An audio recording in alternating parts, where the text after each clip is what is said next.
Magandang araw po sa lahat ng ating mga OFWs.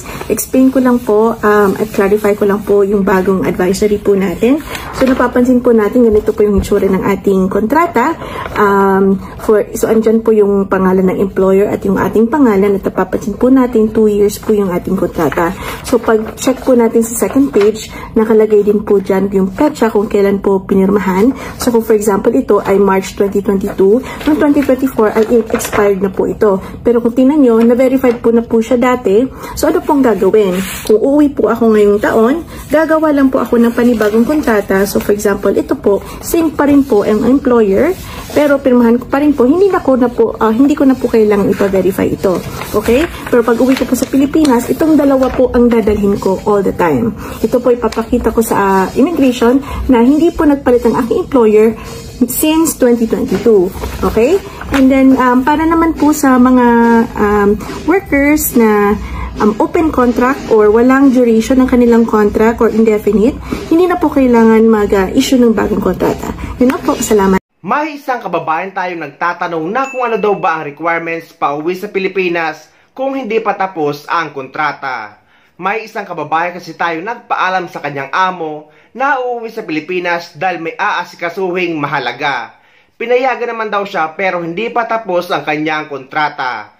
Isa siyang documented OFW galing sa Pilipinas at ang tanong niya ngayon, kailangan pa daw ba magpa-verify ng kontrata sa Polo Office? Ang sagot dito sa case na ito ay hindi nyo na kailangan ng panibagong Polo verified contract dahil verified na ang kontrata nyo nung pumunta kayo dito sa ibang bansa as documented OFW.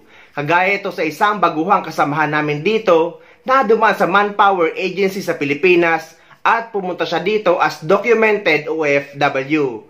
Tinignan ko ang kontrata niya at verified ito sa Polo Office nung pinadala sa Pilipinas at nung binigay sa kanya. So ganito guys, hindi nyo na kailangan ng panibagong Polo verified contract dahil nga documented OFW kayo at verified na ang kontrata nyo. Kailangan nyo lang mag-acquire ng UEC exemption sa inyong PAPS-BAM account. Pero kung hindi nyo hawak ang inyong PAPS-BAM account na mostly ay agency ang gumagawa, pwede kayo sumadya sa pinakabalapit na POA office sa lugar nyo at pwede kayo magpa-print ng UEC exemption sa kanila at ipa-retrieve ang account nyo. Pwede rin kayo pumunta sa agency nyo para hingin nyo ang account nyo dahil hawak pa naman nila kayo. So, ang kailangan nyo dalhin pa uwi sa Pilipinas just in case na hindi pa tapos ang kontrata nyo ay pareho lang din naman.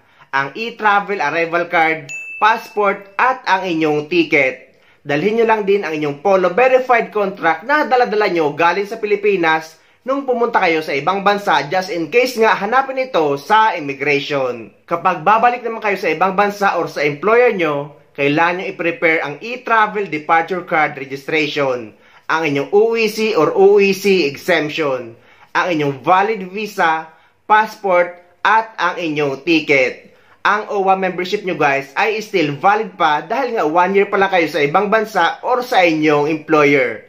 So still valid pa ito dahil 2 years ang validity ng ating OWA membership. Basta guys, remember, ang importante dito ay pinayagan kayo ng inyong employer na makauwi sa Pilipinas kahit hindi pa tapos ang inyong kontrata. Dahil karamihan nga din sa mga OFW ay may yearly vacation. Wala naman nagiging problema basta kumpleto kayo sa mga requirements. So ayun guys, sana may nakuha kayong idea at sana nakatulong ang video na ito sa inyo. At sa mga hindi pa dyan nakasubscribe sa channel ko, please don't forget to subscribe my YouTube channel and please click the notification bell para lagi kayo updated sa mga upcoming videos na gagawin ko tungkol sa mga updates sa ating mga OFW. Mula dito sa Dubai, maraming salamat. See you next time.